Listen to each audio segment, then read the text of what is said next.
New threat to democracy just dropped, according to the left. Can you guess what it is? If you've been paying attention to liberal politics for even 5 seconds over the last 60 or so years, this should be an easy one. You got your guess? You know the big threat to democracy? All right, MSNBC, take it away. Why are white rural voters a threat to democracy at this point? You would think, as we pointed out, looking at Joe Biden's background and Donald Trump's, that the opposite would be true. I mean, we lay out the fourfold interconnected threat that white rural voters pose to the country. First of all, and we show 30 polls and national studies to demonstrate this, so we provide the receipts in Chapter 6. They're the most racist, xenophobic, anti-immigrant, and anti-gay geodemographic group in the country. Second, they're the most conspiracist group. QAnon support and subscribers, election denialism, COVID denialism and scientific skepticism, Obama birtherism. Third, anti-democratic sentiments. They don't believe in an independent press, free speech. They're most likely to say the president should be able to act unilaterally without any checks from Congress or the courts or the bureaucracy. They're also the most strongly white nationalist and white Christian nationalists. And fourth, they are most likely to excuse or justify violence as an acceptable alternative to peaceful public discourse. So you mentioned a lot of negative factors about this demographic. A lot of negative factors, basically none of them true. They're the most science-denying people. What are you talking about? The liberals believe that men can become women. Science, it's the white rural voters or the science deniers. They're the most in favor of censorship. The Biden White House is and frankly, even the liberal Washington bureaucracy before Joe Biden gets in is working with the liberal big tech companies to censor who? To censor the liberals? No, to censor the white rural voters. Are you kidding me? No, nobody seriously believes that white rural voters pose the gravest threat of violence. According to every statistic we've got, whites are significantly less likely than blacks and Hispanics to commit violent crime. And cities are twice as violent as rural areas, not just in the aggregate, but per capita. So when we're talking about white rural voters, we're talking about pretty much, not quite, but almost the least violent group in the country. They're certainly not the most racist. They're the least racist. Pew Research has shown for years now that whites have virtually no racial consciousness whatsoever. Unlike every other race, which has rates of racial consciousness anywhere from 3 to almost 5 times that of whites. Homophobic? What a ridiculous word. And again, not true. Whites are far and away the most accepting group when it comes to light loafers. Hispanics, and especially blacks, are significantly less likely to be down with the Friends of Dorothy than the whites are. It's not even close. But all of that actually is beside the point. Even if the claims that these guys are making were true, how would that threaten democracy? Homophobia threatens democracy? When did that happen? Nationalism threatens democracy? Of course not. Democracy just means government by the people. Nationalism, ironically, is a prerequisite for democracy. But if it wasn't clear before, the liberals are not worried about any threat to democracy.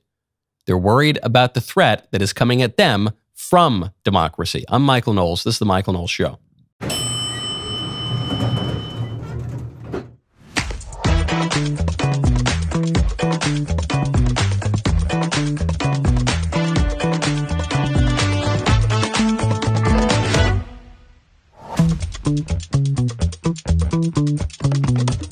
Welcome back to the show.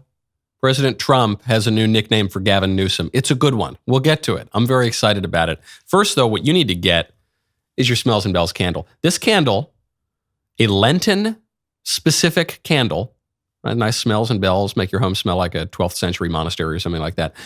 This is now about to become the biggest candle in the DailyWire shop. Do you know the candle we've got to beat out is my other candle, the pumpkin spice candle. But pumpkin spice, you know I love it. It's a seasonal scent, a seasonal taste. Smells and Bells, get it right now. It smells absolutely magnificent. It's got this nice wood wick. It's really good. DailyWire.com/shop today. Get them before they sell out. I think they're probably going to sell out very quickly, just like our Mayflower cigars. More things to burn and to smell. The biggest immediate Democratic threat to the liberals is Donald Trump. Once again, Trump is not a threat to democracy. Donald Trump is a threat of democracy to them. And they admit this. They say, oh no, Trump is leading in the polls. Most voters want to vote for Trump. That's a threat to democracy. Most voters doing anything can't be a threat to democracy, because democracy simply means government by the people. So what they're really talking about is liberalism, of course. And Trump is probably the biggest threat to their version of liberalism, secular, globalist liberalism, in my lifetime. And he's really coming at them pretty strong. So they're trying to shut him down. How are they trying to shut him down? They're trying to bankrupt him. They're trying to put him into prison. They're prosecuting him on 4 fronts.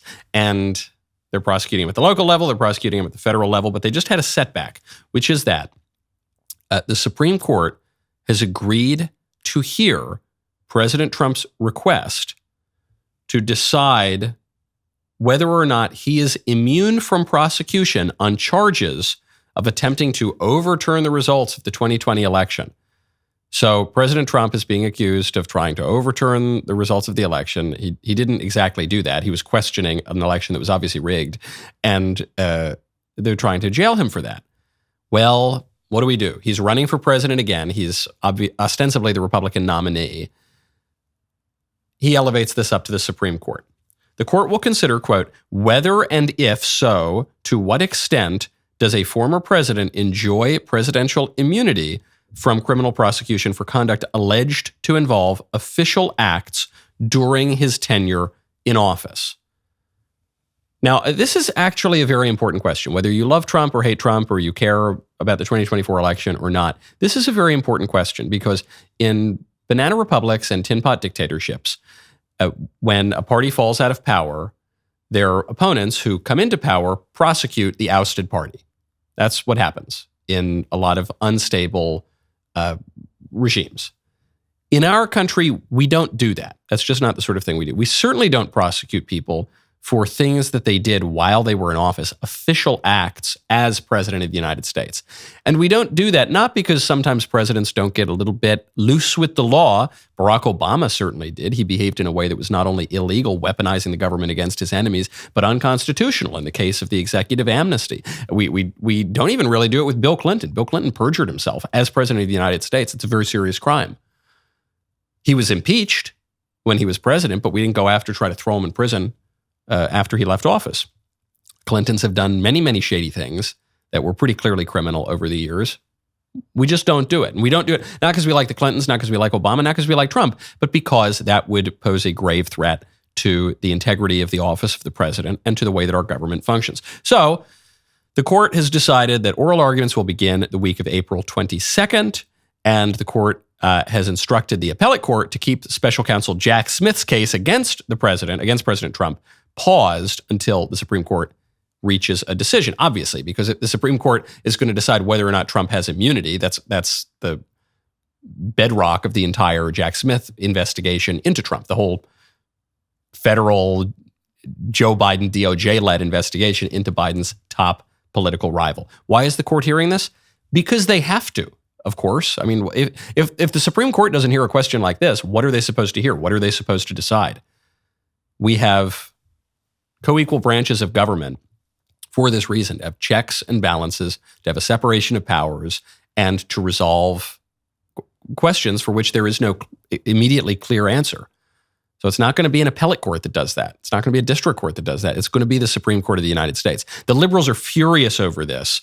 The gals over at The View are suggesting, as the libs always do, this is the end of democracy. They're listening to these arguments in April. The end of their term is in June, right? They return again, I believe, in October. The Bush v. Gore case happened real quick. Do you remember that? The Supreme Court knows how to work real fast. That was the day democracy died. Well, it was certainly an injustice to many people. It's on its way. I think. So I guess that's a relief that democracy already died 24 years ago. So we don't need to worry about democracy dying again. But it wasn't the day democracy died, and it wasn't an injustice at all.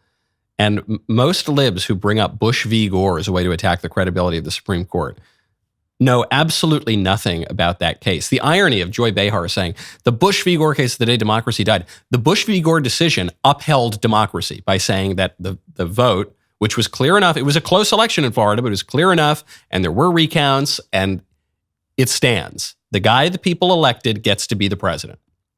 And when the libs tell you that this is an outrage to democracy because it was a 5-4 decision, and it was the 5 conservative judges who ruled for Bush, and it was the 4 liberal judges who ruled for Gore, that isn't even true.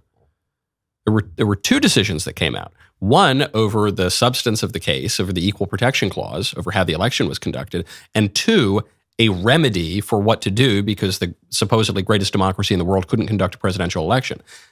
On the more substantive matter, the decision was 7-2. So you had 2 liberals coming over and siding with the conservatives.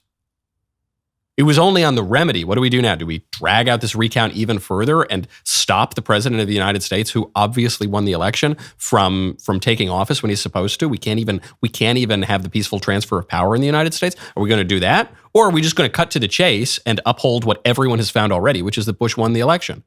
Well, that was very bad, though, because the people elected Bush, and the people had to be wrong. They had to be wrong. Even though, I guess technically, that was an expression of democracy, it can't be. Because for the liberals, democracy, if the people are operating in a rational way, they always have to vote for the liberals. So any time that the people oppose the liberals, any time the people vote for the conservatives, in the liberals' minds, it has to be an attack on democracy. Somehow, either because you've suppressed a vote, or you've brainwashed people, or you've put them under a false consciousness where they're voting against their own interests, or whatever they're going to call it, it can't ever be legitimate for people to vote for the conservatives and to vote against the liberals, because the glories of liberal government are just so clear that if they don't win, something had to go wrong. The election had to be, in the face of all evidence, it had to be illegitimate. Now, one thing liberals love to do is tax you, which is why you ought to check out Tax Network USA. Go to tnusa.com/Knowles. Are you struggling with back taxes or unfiled returns this year? In these challenging times, your best defense is to use Tax Network USA. Along with hiring thousands of new agents and field officers, the IRS has kicked off 2024 by sending over 5 million pay-up letters to those who have unfiled tax returns or balances owed. These guys are not your friends. Don't waive your rights and speak with these agents independently without backup. Tax Network USA, a trusted tax relief firm, has saved over $1 billion in back taxes for their clients, and they can help you secure the best deal possible. Whether you owe $10,000 or $10 million, they can help. Whether it's business or personal taxes, whether you have the means to pay or are on a fixed income, Tax Network can help resolve your tax burdens once and for all. Seize control of your financial future now. Don't let tax issues overpower you. Contact Tax Network USA for immediate relief and expert guidance. Call 1-800-245-6000 or visit tnusa.com/Knowles, KNWLES. Turn to Tax Network USA and find your path to financial peace of mind. That is tnusa.com/Knowles.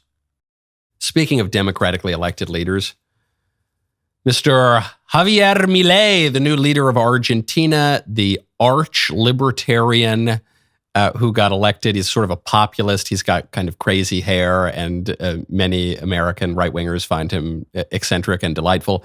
He has just done something that I'm really happy about. Javier Milei in Argentina has banned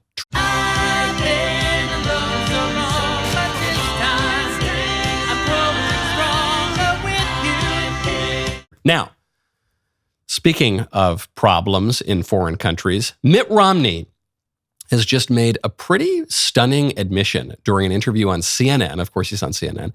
And he's being interviewed about Ukraine funding, which he's very much in favor of. And most Americans, but especially most conservatives, are opposed to. The CNN interviewer, to her credit, she comes out and she raises the big question about Ukraine war funding, which is, how will this money possibly change the outcome of this war? If we're going to forget for a second any other thoughts you have about foreign policy, let's say that we're just going to give them this money based on whether or not it's going to be effective or not. How can you say this is going to be effective when everyone agrees that the amount of money that we're giving them, the amount of arms that we're giving them, to say nothing of the amount that's just going to the oligarchs through graft, how are you going to say that this is going to change the outcome of the war? And Mitt Romney says, oh, it won't. So you disagree with your colleague, Senator J.D. Vance, who is making the argument that $60 billion more dollars won't fundamentally change Ukraine's stance on the battlefield. Yeah, that is an interesting point. It just happens to be as accurate as it is irrelevant.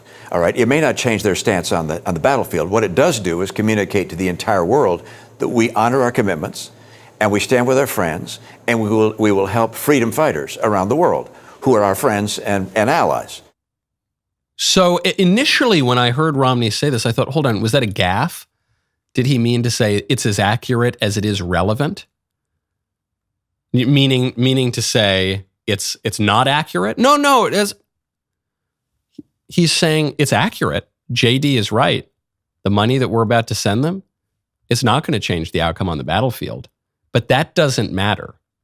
The effect of our money in actually helping the Ukrainians doesn't matter at all. All that matters is that we look like we're helping the Ukrainians. But of course, he's just undermined even that point because he's admitting we're not actually helping the Ukrainians because it won't change the outcome on the battle. It's all just kabuki theater. It's all just a show and a way to launder some money and a way for Ukraine oligarchs to get rich and a way to keep our military industrial base, I guess, churning out weapons. Although, frankly, we could probably use some of those weapons ourselves. It's not like you can ramp up that kind of manufacturing forever. So what's the end? We're going to keep giving them money to prove that we stand with our allies, even though we're acknowledging that we're not actually going to help our supposed ally, Ukraine, at all. And we're going to do that to prolong the war so that many, many more Ukrainians and many more Russians can die, not to achieve anything. That is a very, very wicked view of politics and foreign policy. I can't believe it, but he clarified. It's not even that he just said it's as accurate as it is irrelevant. He says that point might be true. Yeah, sure, it is true. He said, no, I know what I said. It's accurate. Not going to change a thing, but we can at least pretend, and we'll make some more weapons, and a lot of Ukrainians and Russians are going to die, and nothing will change, but we'll feel good about pretending that we're doing the thing that I'm admitting that we're not going to do. America! And we're the bad guys? Hold on. We, the people who have been skeptical of the Ukraine conflict and our involvement in it and a proxy war with Russia and the Ukraine joining NATO for that matter, we're supposed to be the bad guys. We're the Putin apologists. We're the ones who are going to let the evildoers go in and do all sorts. This guy, the nice guy, just admitted that he's just going to needlessly kill or allow to be killed or fund to be killed thousands and thousands, maybe tens of thousands of Ukrainians and Russians for no reason other than to pretend. We're the bad. I don't know. I'm starting to think maybe these pro-Ukraine war guys are a little confused or worse. Now, when you want to learn things, which so many in Washington have not done, you ought to check out Hillsdale. Go to hillsdale.edu/Knowles. Are you a few years or decades out of school and wondering, what the heck did I even learn and what was the point? You might even be thinking, I don't have the time to learn something new. If that's you, you're not alone. It's not too late. Hillsdale College is offering more than 40 free online courses. Learn about the works of C.S. Lewis, the rise and fall of the Roman Republic, or the history of the ancient Christian church with Hillsdale College's online courses. If you are not sure where to start, check out C.S. Lewis on Christianity. In this 7-lecture course, you will examine some of Lewis's classic works, including Mere Christianity, the Screwtape Letters, and the Abolition of Man. You'll also see what Lewis had to say about scripture, prayer, suffering, joy, heaven, and hell. The course is self-paced so that you can start whenever and wherever. Enroll now in C.S. Lewis on Christianity to discover Lewis's core lessons on Christianity and how to apply faith to your life. Go to hillsdale.edu/Knowles, KNWLES, to enroll. There's no cost. It is easy to get started. That is hillsdale.edu/Knowles, KNWLES, to enroll. hillsdale.edu/Knowles. My favorite comment yesterday is from Dominic Zelenak, who says, some girls are dancing around a gas station with Stanley cups. For this, we reference the works of St. Thomas Aquinas. That's true. Actually, what's amazing? So, yes, my analysis of the dancing white girls underneath the gas station did basically come down to St. Thomas Aquinas on the relation of the natural law to the human law and how we ought to legislate these things and how we ought to encourage virtue and discourage vice. But even when I was driving into work yesterday, I was listening on audiobook to The City of God by St. Augustine. And St. Augustine is much more readable than St. Thomas Aquinas. He's just more vivid. He kind of pulls at the heartstrings a little bit more than St. Thomas is an encyclopedia. He's like a human encyclopedia. And St. Augustine, I was reading this part of him, of City of God, where he's talking about reply guys, where he's saying he's examining the obligation you owe to reply to every one of your adversaries who makes some dumb point. And he basically says, don't fall into the trap of going too far down a Twitter thread and replying to some dummy. I thought, man, I know both St. Thomas Aquinas and St. Augustine, I know their works are so relevant to today, even though people don't read them as much as they should. But like, wow, man, St. Augustine, the guy is so perspicacious. He's so deeply insightful. He understood Twitter many, many centuries before Twitter ever existed and then became X. Really important news has come out. Speaking of slick politicians like Mr. Willard Romney, President Trump has a new nickname for the slickest politician in America. That would be Governor Newsom. Now, Governor Newsom reminds me of Patrick Bateman from American Psycho. So I've called him Governor Bateman. You know, not to be clever or anything, just because that's what he to me, they look and sound identical. But Governor Bateman, it doesn't work on a campaign trail. No one's going to make that connection. So President Trump has just unveiled his new nickname for Newsom. We weren't promising free education, free medical, free everything. I mean, all the promises that are made, no wonder they come. I mean, you look at what this Governor Newsom from California, isn't that his name, Newsom? What he's done to California is unbelievable. Did you hear that? I said Newsom. What do you think about that? It's pretty funny, huh, Newsom? It's a good nickname. It's a good nickname. And it reminds me of something about Trump's nicknames that make them better than the other nicknames. I say this with true humility, no false modesty here. My nickname for Newsom is not that good because it just doesn't. I mean, if you've seen American Psycho, maybe it's amusing, but it doesn't hit you right away. New scum does. Everyone gets new scum. It's just like when Trump started calling Elizabeth Warren Pocahontas. The name that we had all been previously calling Elizabeth Warren was Focahontas. It was a pun. It was a little play on words there because she pretends to be Indian, but she's not really Indian. You get it? So it's not Pocahontas. She's Faux-Kahontas. F-A-U-X. But that's too much. It doesn't work on the campaign trail. Focahontas, it's a little too clever. Trump he punches him at the absolute lowest, most grade school level. Yeah, she's Pocahontas. And it's much funnier, and it worked a lot better. Even all of the nicknames for the contenders in 2016, they're all these sorts of attacks you could think of to hit Marco Rubio that would be clever, have something to do with his personality but little Marco, that was it. Even Jeb, for goodness sakes, the Bushes have been in American politics for 100 years. But no, it's just low energy Jeb. It's so evocative. It puts an image in your mind that anybody can get. And now Governor Newsom has his new scum. Now, you know what scummy people would never do? They would never subscribe to my YouTube channel. But you should subscribe to the Michael Knowles YouTube channel right now. All you have to do is ring the bell and smash it and click it and whatever. Do whatever you have to do.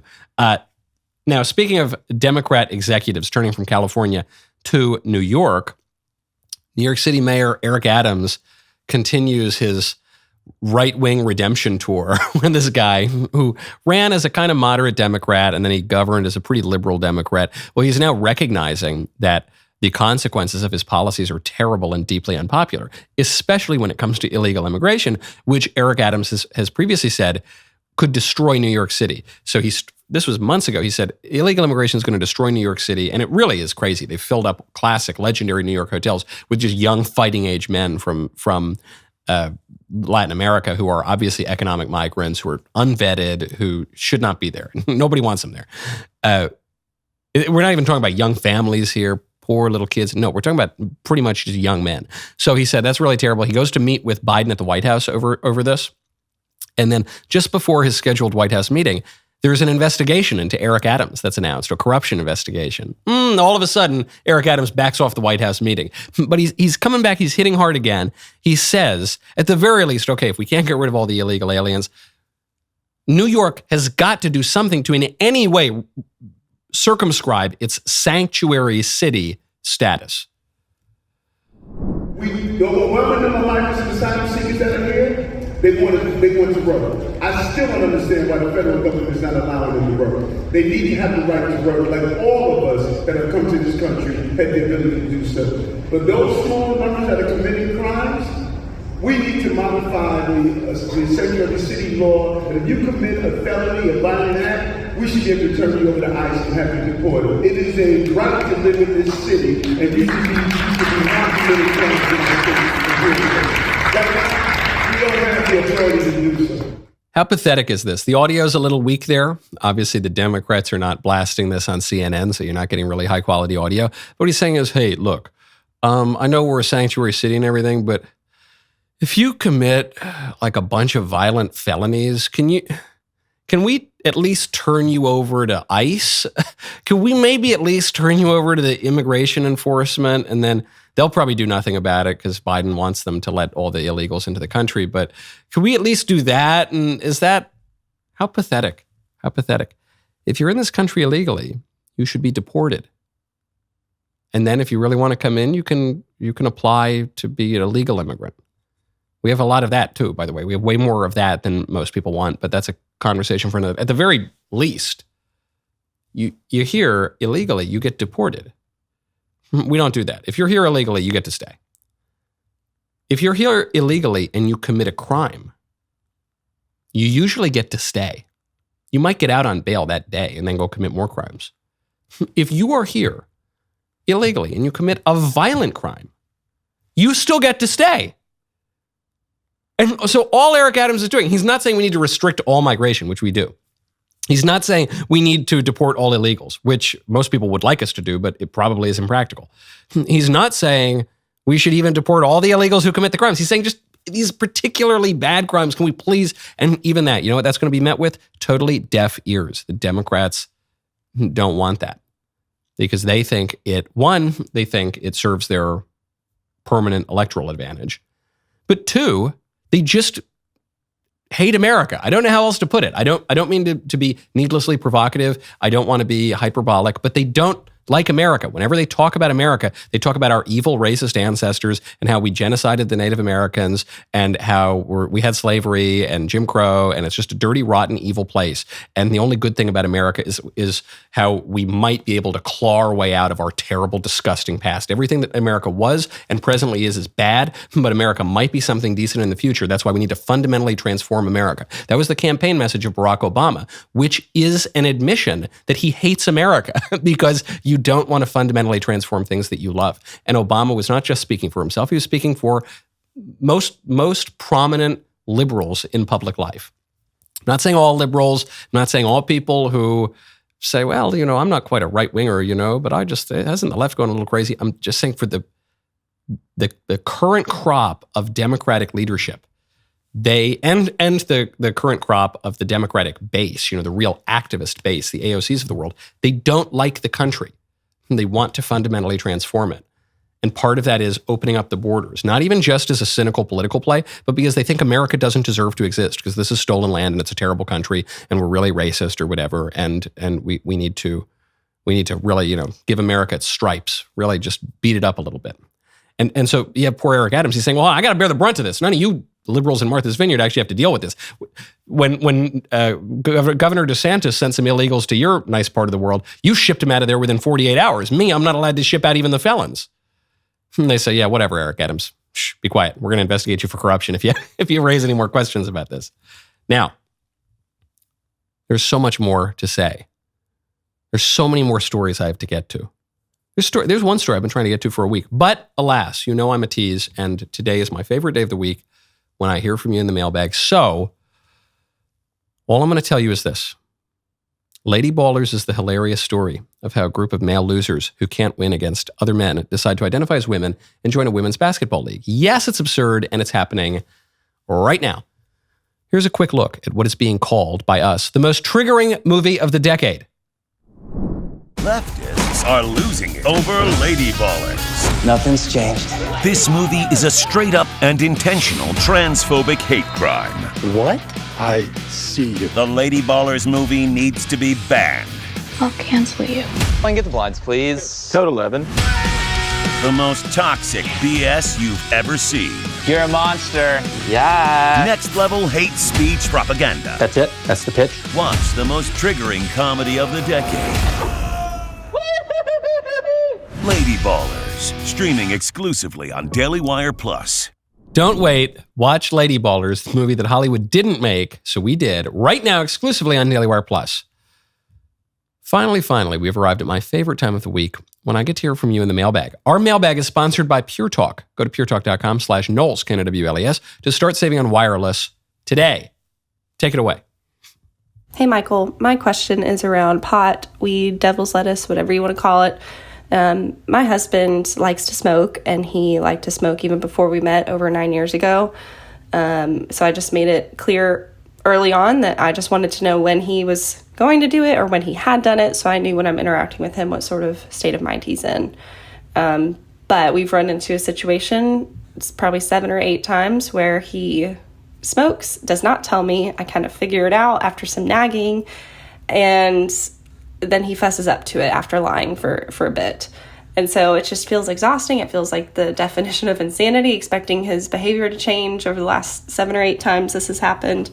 And now we have 2 young boys under the age of 2. And this most recent time, he had smoked before coming home to see us. So it just felt a little sad that he was doing that before coming home to see us, insulting, being lied to. And so I suggested that he either join me in my next session with my faith-based counselor, or we do a joint meeting with some leadership within our church. And he's not really up for either of those options. So I wanted to see what ideas you might have, and would appreciate any input. Thanks.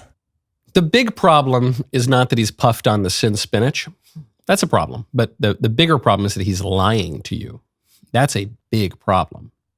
A husband is not to lie to his wife, and a wife is not to lie to her husband. That is a major, major problem. That is a type of infidelity. Okay, that is really bad. And he should be made to know that that is really, really completely unacceptable and a major violation of trust and of the marriage. So why is he lying? He's lying because he's addicted to drugs. That's why. And he probably doesn't know it, or he won't admit it to himself. And in part, that's not all his fault, because our culture tells us constantly that you can't become addicted to marijuana. But you obviously can. And the evidence is that the people who are really into it exhibit all of the behaviors of addicts. In this case, he's sneaking it around when you're not there. He's trying to hide it from you. He's downplaying his dependence on it. He's not even able to go see his family without toking up. Obviously, that's addictive behavior. But it's not just your husband. I mean, I got plenty of buddies who, like a little of the Haitian oregano. And the ones who've really gotten into it, the wake and bake kind of guys, they will become furious if you ever suggest that maybe marijuana isn't the greatest thing in the world. If you ever suggest that maybe it might be at least psychologically addictive, they'll become furious with you. And Mike Cernovich has made this point. And that's how you know that it's obviously addictive. If you tell me cigars, which actually are not addictive because you just don't get enough nicotine in them from them to have the same effect of like if you were smoking cigarettes or those little pouches or whatever, Zyn. But they're habitually addictive in the sense that, any habit is kind of addictive. But if you tell me, Michael, you're having 5 cigars a day, it's too much, it's not good for you. You need to have, 3 cigars a day or 1 cigar a day or something. I think I would say, okay, yeah, you're right. 5 is probably too much. Okay, maybe I'll take a little break for a while. Let's just make sure I'm not actually addicted to it. Or if I were drinking too much, Michael, you're having 3 drinks a night. This is not, okay, maybe I'll take a step back. You're right. It's not good to have 3 drinks a night. But with pot, if you tell potheads, hey, guys, you shouldn't be like smoking, you shouldn't be ripping your vape like 5 times a day. they will yell at you. They'll say they're self-medicating. It's fine. All the studies show blah, blah, blah. So he's a drug addict and he's lying to his wife. And I think maybe you should put it in those kind of blunt terms.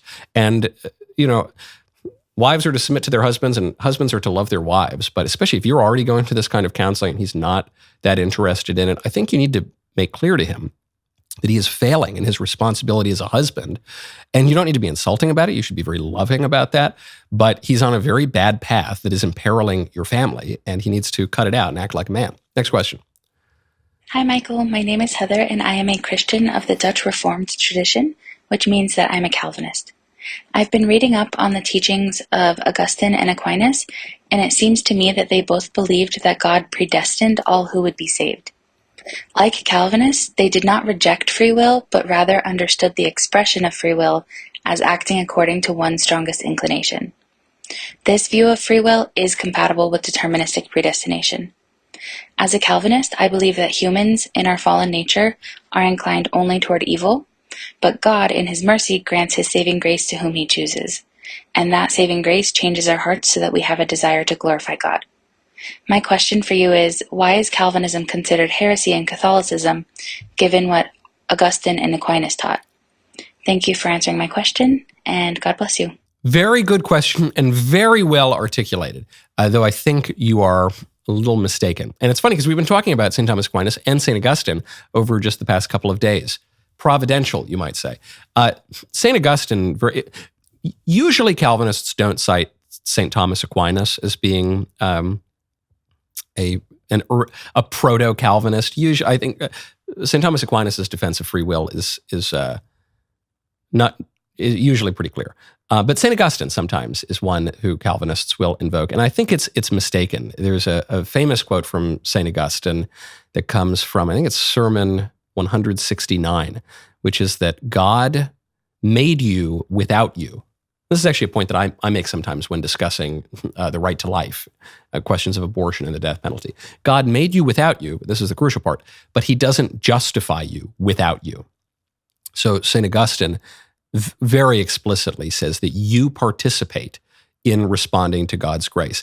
Now, if you say, well, no, I'm not describing a kind of Calvinism that denies free will. I'm just saying that, you seem like you have free will, but it's all an illusion. Well, if we're just talking about illusion, then there's really nothing I could possibly say to convince you because it's unfalsifiable if we're all just living in an illusion, right? But there, I think it's a mistake for Calvinists to quote St. Thomas Aquinas or to justify their views on St. Thomas Aquinas, but also Augustine, who is the one that they usually go to. A question that I have for Calvinism and all novel theological movements is why did it take so long? If this is true, if the true version of Christianity came out in 1652 or whenever, 1545, or why did it take so long? And what happened in those intervening years? And what did the church fathers believe? And what did people believe in the apostolic age? I think this is in part why people who are part of more novel Christian sects, or even other sorts of religious sects, will try to tie their views to antiquity, which is, again, part of the attraction of St. Augustine, because he was writing so much earlier even than St. Thomas Aquinas. But I think that those are weak arguments. And so the question is, if these are novel views, as it seems to me, why did it take so long if that's the true religion? Because also, to me, it's clear enough that the Calvinist premise is contradicted by Scripture. Again, I'm no expert, but it's clear enough because God does not will that people go to hell. Meaning, we see in 1 Timothy, we see in 2 Peter, we see elsewhere throughout the Scripture that God does not will for us to go to hell. He wills that all be saved, but we have a free will and we can respond to His grace, or in any way we choose. We can either cooperate with it or we can turn away from it. So it seems to me, I'm of the opinion that Hilaire Belloc, a great Anglo-Franco Catholic writer and historian, and he said, Calvin is the true genius of Protestantism. And his idea is fatalist, and obviously, Hilaire Belloc would say that it's wrong. But it's a coherent system. It's a coherent system of thought, unlike some of the other versions, which I think are a little less coherent. But it just seems to me to be mistaken vis-a-vis Aquinas and Augustine and Scripture and sacred tradition. Okay, next one. Dirty Mike, USMC Matt here. Just wanted to ask you a question. So I, unfortunately, had to move back to California a while ago and am now being forced to go through implicit bias training at work. I'm not worried about the online portion because I'm just going to mute it and click through it and not pay attention to it and click whatever answer they want me to click. However, there is a mandatory in-person portion that I can't get out of, and I'm just wondering how to navigate this because I don't buy into any of it, obviously. I think it just creates more division, but unfortunately I don't have a choice in that matter. I do have a position where I could create something and step out. I'm contemplating that, but just curious as to what your thoughts are and how to deal with this type of training. Thank you. Create something and step out. I don't quite know what you mean by that. You mean you quit your job and become an entrepreneur? Or you mean you could, in your role in this company, come up with an excuse not to go to the training? Either way, I think it's a matter for prudence. You know, we do what our bosses want us to do, even if it's unpleasant. We don't do what our bosses want us to do if it's immoral, but if it's unpleasant or we disagree with it or whatever, we sometimes do it. So this to me is not the sort of thing where you have to show up and then make your stand and tell off this lady and whatever, or quit your job necessarily because you have to sit through a 1-hour stupid training. Depending on your circumstance, I suppose I would suggest that you just sit through it and then ignore it, and then just don't do anything about it. Now, if the training is going to cause you to sin, if it's going to cause you to behave in a way that doesn't keep with your integrity, then maybe you have to figure out another option. But we have to be wise as serpents and innocent as doves. The problem with this bias training is a political problem. You're not. Some of our focus on individuality and individualism on the right has really weakened us. You're not going to fix this problem until you go in, you engage in political action, as the left has done, to push corporate culture more in your direction, and then take political action by electing good leaders and having those leaders replace the bureaucrats with better bureaucrats who can go in and take away some of the mandates from the Office of Civil Rights or whoever is mandating these stupid trainings. That's what I would recommend doing. And in the meantime, you don't need to impoverish yourself in the meantime. Then you probably won't be able to take much political action anyway. Next question. Hi, Michael. This is David. Thanks for all you do. Quick question. I've been reading some about Viktor Orban, Prime Minister of Hungary. And I wonder what your reaction is to the harsh criticism coming from the West toward Orban as a dictatorial strongman, or whether he is merely attempting to uphold Christian social values and national identity within Hungary. I wonder if the reaction comes from the progressive left, which is attacking all who would uphold traditional values. Thanks a lot. Have a great day. Sure. Yeah, I really like Viktor Orban. I think he's done a great job. By the standards of even 30 to 50 years ago, Viktor Orban is a centrist liberal politician. Okay. The fact that liberals in the right, or in the West rather, are accusing him of being some far-right fascist just tells you that the left in the West has gone completely insane and is now effectively, a bunch of commies. It's totally crazy. Viktor Orban leads a very tolerant country. What does he say? He says, we need to follow the laws. We need to recognize that God exists. You don't, in your personal life, you don't even need to, but we're going to do that as a matter of our public policy. We're not going to totally throw out our 1,000-year political tradition. We're going to recognize what marriage is. We're going to have clean streets. We're going to arrest criminals. We're not going to totally open our borders to a bunch of unassimilated foreign people. Really kind of basic stuff. And for that, they call him Hitler. It's just so profoundly stupid and offensive. No, he's great. Love Viktor Orban. The rest of the show continues now. You don't want to miss it. Become a member. Use code Knowles, KNWLES, to check out for 2 months free on all annual plans.